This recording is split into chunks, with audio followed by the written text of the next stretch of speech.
Power dynamics at work. Play or be played. I used to think being good at my job was enough. I thought results spoke louder than anything else. Then I got crushed, not by failure, but by the invisible game I didn't even know I was in. This is not about being fake. This is about not being blind. Because at work, you're not just hired to work. You're dropped into a living, breathing ecosystem, full of hidden rules, silent alliances, and invisible wars. The office isn't neutral. It's a game board, a stage, a power arena, and you, whether you like it or not, are a piece in the game. You either play, or get played. Let's stop pretending that logic always wins. That the best idea gets chosen. That merit guarantees recognition. Because the truth is darker, and way more human. Human nature psychology explains it clearly. We don't just respond to ideas.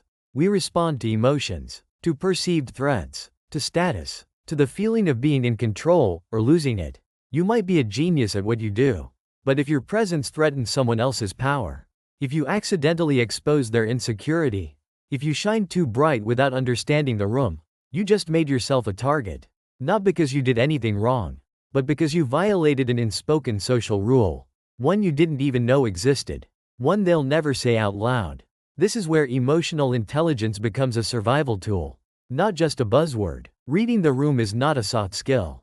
It's a survival skill. Social survival skills are not optional in modern work environments. You're not just dealing with tasks. You're dealing with egos, fears, hidden rivalries, power dynamics that run deeper than job descriptions. Some people play power games consciously. They manipulate, they plant seeds, they create alliances, they move like chess players. Others play unconsciously. They gossip without knowing the damage. They exclude you from meetings out of instinct. They react emotionally, then justify it later. Either way, the game is being played, with or without your permission. Muta once says, the game doesn't ask if you want to play. It just starts. Your choice is not if you play. It's how you play. Too many people get hurt because they don't see it. They think being transparent is always the right move. They overshare. They call out inefficiencies too early. They give honest feedback to the wrong person at the wrong time. Then they wonder why things suddenly shift. Why they're being left out. Why they're being labeled difficult. Why no one stands up for them when they're undermined. They didn't break any written rule. They just touched a nerve. Triggered someone's fear of losing status. Crossed a line written in invisible ink. That's how psychological manipulation works. Not through obvious confrontation, but through quiet repositioning, whispers, subtle distance, energy shifts in the room. You're not paranoid. You're just picking up the game too late. Here's where street smart skills come in. You have to study people. Not from judgment, but from curiosity. How do they position themselves? Who do they always sit next to? What do they never say out loud? When do they go silent? What topics make them defensive? Who do they align with during meetings, even subtly? These aren't small observations. They are intel. They are map points. They help you read the hierarchy behind the hierarchy. Because every workplace has two structures. The formal org chart, and the informal power grid. You can't survive on paper titles alone. Game theory in real life shows the actual game is about influence. Access, leverage, strategic silence, knowing when to speak, and when to disappear. It's not about being fake. It's about not being naive. Not everyone is playing to win. Some are just playing not to lose. And in that mindset, anyone who changes the balance becomes a threat.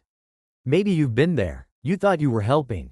You pointed out an issue to improve the system. And suddenly, things went cold. Emails went unanswered. Your name got dropped from invites.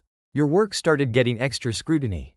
Not because you were wrong, but because you revealed something someone didn't want seen. You exposed a crack, made someone feel replaceable. In corporate environments, fear of irrelevance is real. People hold on to control with invisible claws. They smile in meetings, but keep score silently. You don't need to be paranoid, but you do need to be awake. You can't afford to live in idealism. You need a survival mindset. Because survival isn't about pretending to be small. It's about knowing when to expand and when to pause. Sometimes silence is louder than protest. Sometimes retreat is smarter than resistance. Sometimes your best move is no move, while you watch the board reset itself. You're not here to win every battle. You're here to last long enough to change the game. There's a reason unspoken social rules feel so frustrating. They're unspoken. So you never know you've broken one until the consequences hit. That's what makes them dangerous. And that's why street smart skills aren't optional anymore. You have to know who the gatekeepers are, even if they have no formal title. Some people are influence hubs. Others are shadow blockers. Some people speak on behalf of the group, even if no one asked them to. That's power, not the loud kind, the quiet, consistent, socially reinforced kind. It decides who rises and who disappears. If you want to learn how to win in life, you have to study this.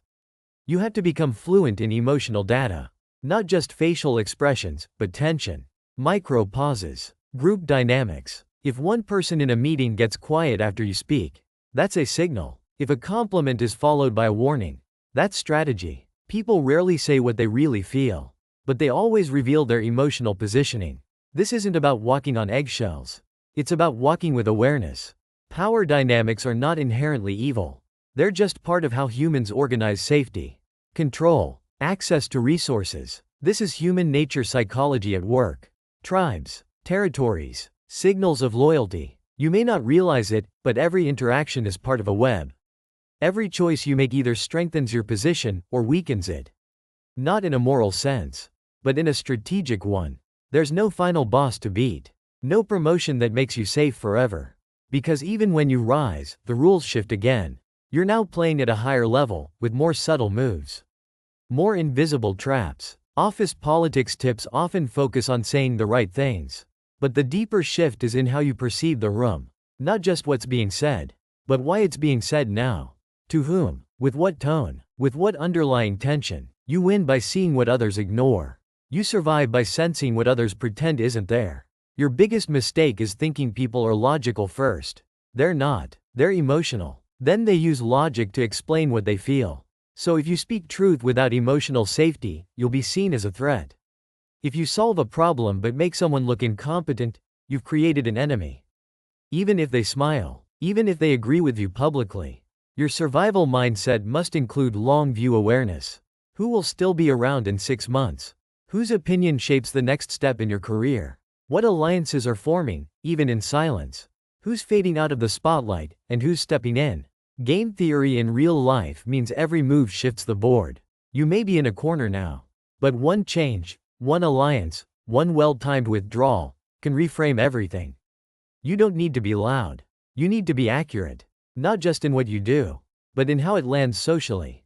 That's emotional intelligence, not just empathy. Strategic empathy. Understanding not just what people feel, but what they need to feel safe around you. Not because you want to manipulate, because you want to navigate. With awareness, with agency. When you master this, you stop reacting. You start positioning. You stop being blindsided. You start seeing patterns. You stop trying to prove your worth. You start managing perception, not out of fear, out of clarity. Because not all silence is consent. Not all smiles are support. Not all conflict is worth confronting. Sometimes, survival means watching the power map redraw itself. Then stepping into the gap that opens. You might lose a few battles, but you stop losing yourself. Because now you see it. The structure behind the noise. The signals beneath the words. The game behind the tasks. You don't hate the game. You use it. You don't fake who you are. You express it with precision.